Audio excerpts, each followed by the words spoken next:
Anyway, you were traveling. The three of us are traveling back to the present of November 2nd, 2007. And I'm thinking to myself, I'm not gonna fall again. I'm keeping my feet on the psychic ground.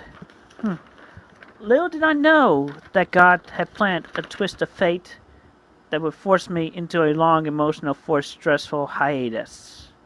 Vroom, vroom, vroom, vroom. The crystals are pulsing around me. But then, when we hit our time destination, yeah, he stopped. But unfortunately, I wasn't able to hold my ground, and I just got flung forward. Ah! I'm getting lost in time here! Grape! Now Science in my channel located in front of Quickville Shopping Center, November 2nd, 2007, 2 hours after leaving Manchester High School's gymnasium. Yep, it was 5 p.m. when we left, not 7 p.m. Well, we have returned to our present. Granted that we may have overshot a bit. No big deal. My date with Rose Chew isn't until 8. Then later at 10? Tonight. Yes. The bonus round of honest true love and romance. You and Rosie have well earned it for sure. While Black Chew / Blake is trying to date Bubbles, it's a coin toss between Wild or Punchy for Angelica, and I'm ignorant to the matter with too much gray matter. Buck up. You'll find your woman, at least by the next season. Speaking of odd man out, where in the bottle of Pepsi is Chris? I know he was in the sphere with us. I'm not picking up his presence nearby. Wait.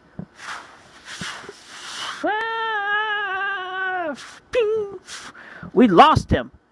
When we stopped, the crystal's power made him able to pass through my sphere. The crystals activated like rockets upon his friction, upon the stop, and he was propelled into the void of time. There's nothing we can do for him right now. All we can do is wait for a time warp to open. And if I sense his presence at that moment, there's a chance I can go in and retrieve him. A time warp may open at any random time in the future. Oh my god. Oh my god. Later at the date, is he going to be alright? Well, Magic Chan told me that he will survive by depending on events between now and when we can rescue him from the void. He will either feel richer or poor emotions. Oh. In the meantime, he will receive the accumulated memories of passing moments, so in a way he is looking down on us like our Lord and God are able to, but the vision may be blurred. Oh well. At least his secretary, Allison, can handle the city decisions. She's the mayor now. But I just don't know how his family will cope with the pain of the temporary loss, and I worry about the defense forces can deal with the possible invasions from a number of villains. Hey. Whatever happens, we can give the bad guys our combined shock therapy. If need be, we'll see him again, and I can promise you that I'll be with you for comfort and support always, sweetheart.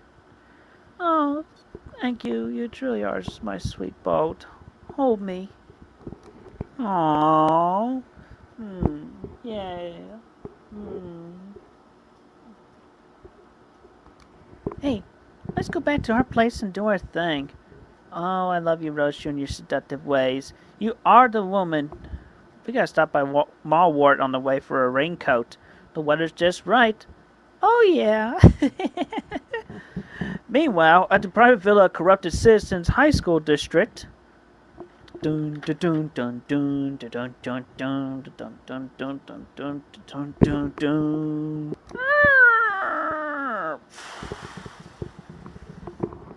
We come in to the meeting of the villains.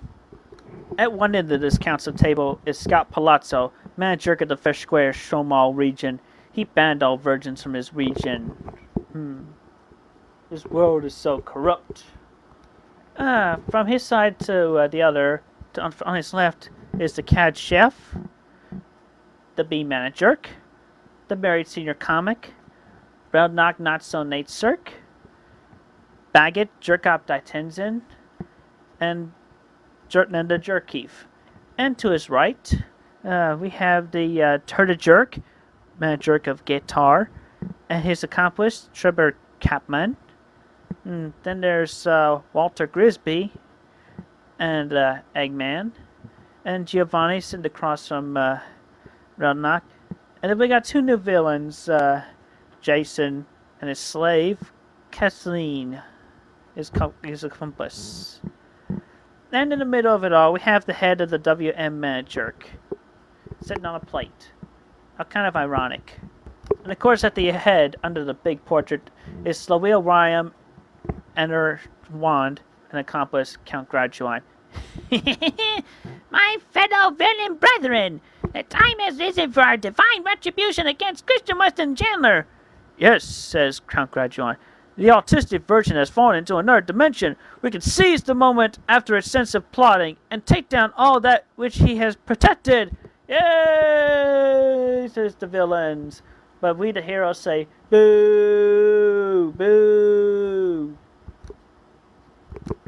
Anyway, just after my plummet into the time void, I tried to, I grabbed the crystals, and yet to try to get them off me to stop, but instead they disappear into my arms.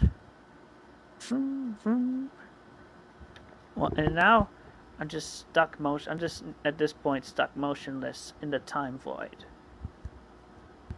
And all the passing thoughts and whatnot come into my head, and I'm starting to get the headache.